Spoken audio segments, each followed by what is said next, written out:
ببین رفیق، همه ما تو زندگی یه سری کارا داریم که میدونیم باید انجامشون بدیم، ولی حوصله‌شو نداریم.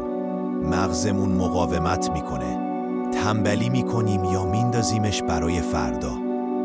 مثلا درس خوندن برای امتحان، شروع یک پروژه سخت، یا حتی رفتن سراغ ورزش و رژیم غذایی. انگار یه چیزی توی سرمون میگه ولش کن، سخته، الان حال نداری، بعدن انجام میدی و همون بعدن هیچ وقت نمیاد. ولی واقعیت اینه که مغز ما قابل برنامه ریزیه، مثل یه عضله است. میتونی تمرینش بدی و مجبورش کنی حتی سخت ترین کارا رو هم انجام بده. حالا توی این ویدیو میخوام برات بگم چطور قدم به قدم میتونی کاری کنی که ذهنت به جای دشمن بشه همراهت و دیگه کارای سخت مثل کوه جلوت نباشن. بیا شروع کنیم. اولین چیزی که باید بفهمی اینه که مغزت عاشق آسونگیریه. یعنی چی؟ یعنی همیشه دنبال کمترین مصرف انرژیه.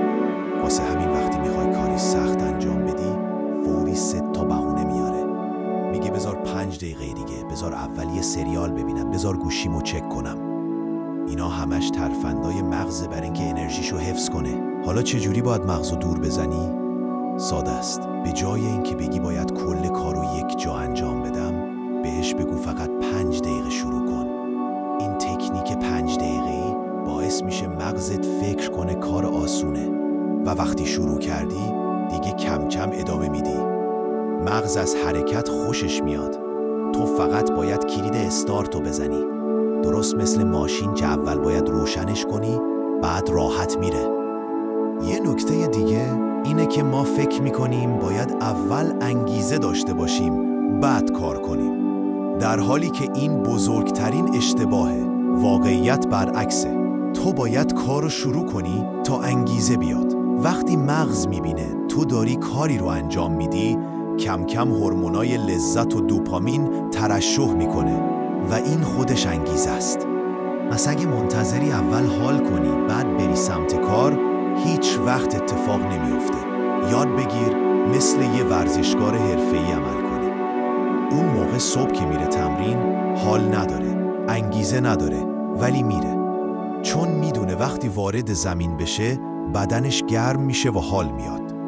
تو هم همینجوری باید ذهنتو ببری سر کار، حتی اگه حال نداری. حالا میرسیم به قدرت عادت. ببین، عادت مثل ریل قطاره. اگه درست بچینی قطار خودش میره. تو لازم نیست هر روز زور بزنی که دوباره شروع کنی. مثلا اگه عادت کنی هر روز 1 ساعت مشخص روی پروژت کار کنی، دیگه بعد از مدتی برات سخت نیست. مغزت خودش برنامه ریزی میشه که اون موقع بشینه سر کار. درست مثل مسواک زدن. چی حالشو داره هر شب با انگیزه بشینه مسواک بزنه؟ هیچ کس. ولی چون عادت شده بدون فکر انجامش میدی. پس اگه میخوای کارای سخت برات آسون بشه، باید تبدیلشون کنی به عادتهای کوچیک. اینجوری دیگه لازم نیست هر بار با خودت بجنگی. یه چیزی که خیلی مهمه، حذف حواس پرتیاست. مغزت وقتی میخواد یه کار سنگین کنه، هر چیزی که حواستو پرت کنه بهونه میشه برای فرار. مثلا گوشی، نت، شبکه‌های اجتماعی. واسه همین وقتی میخوای کار کنی، گوشی رو بذار دور یا مودم رو خاموش کن. محیط باید مثل زمین جنگ باشه. اینجوری مغزت دیگه راه فرار نداره، مجبور تمرکز کنه. یک نکته دیگه اینه که باید به مغزت پاداش بدی.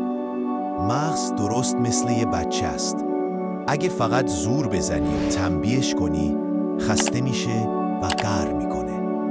باید یاد بگیری وقتی یه کار سخت رو انجام میدی، حتی اگه کوچیک باشه، به خودت جایزه بدی. مثلا بگو اگه این فصل رو خوندم، بعدش یه چایی با کیک میخورم. یا اگه این پروژه رو نیم ساعت جلو بردم، بعدش 10 دقیقه استراحت میکنم. این سیستم پاداش باعث میشه مغزت یاد بگیره کارای سخت مساوی با لذته. و وقتی این شرطی سازی شکل گرفت خود مغزت دنبالش میره. بعضیا فکر میکنن باید همه چی کامل باشه بعد شروع کنن. مثلا میگن اول باید حال خوب باشه، میز مرتب باشه، زمان کافی داشته باشم. این بهونه است.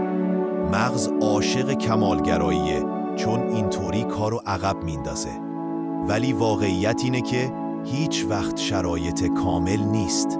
باید یاد بگیری با همون چیزی که الان داری شروع کنی. حتی اگه نصفه و نیمه باشه. همون شروع نصفه بهتر از هیچیه. وقتی وارد کار بشی کم کم بهترش میکنی. اینو یادت باشه. کامل بودن دشمن شروع کردنه.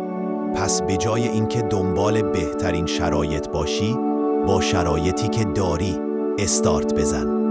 یه موضوع دیگه انرژی بدنه. مغز و بدن به هم وصله. اگه بدنت خسته باشه، مغز هم زورش نمیرسه. پس اگه میخوای مغزتو مجبور کنی کارای سخت انجام بده، باید به بدنت هم برسی. خواب کافی، تغذیه درست، ورزش سبک، اینا شاید پیش پا افتاده به نظر بیان، ولی واقعاً فرق بزرگی ایجاد میکنن.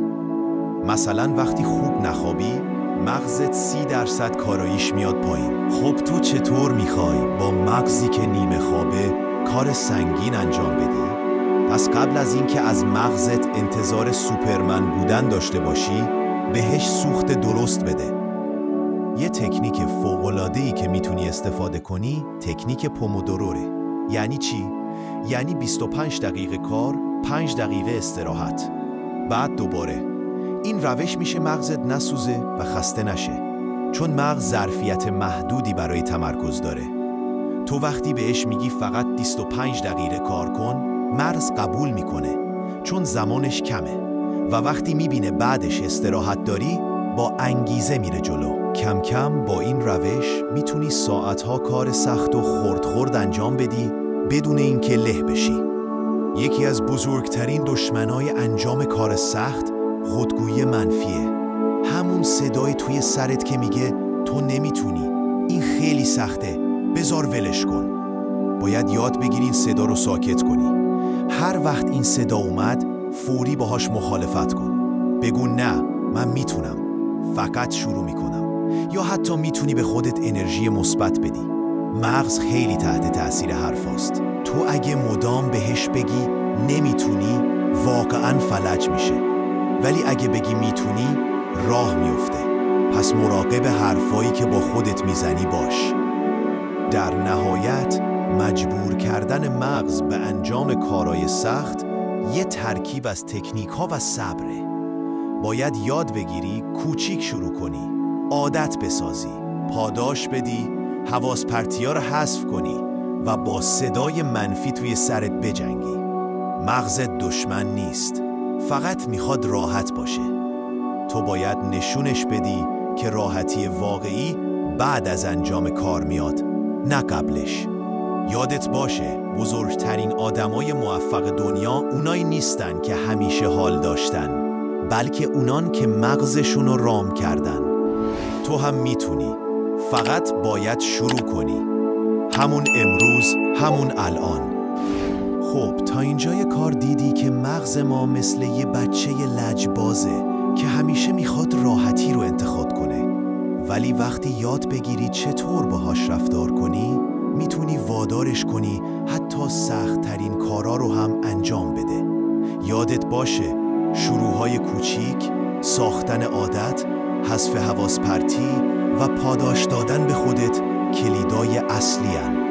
حالا نوبت توئه. فردا یا هفته بعد نه. همین الان یه کاری که مدتها عقب انداختی رو بردار و فقط 5 دقیقه شروع کن. میبینی که مغزت کم کم بهت راه میده.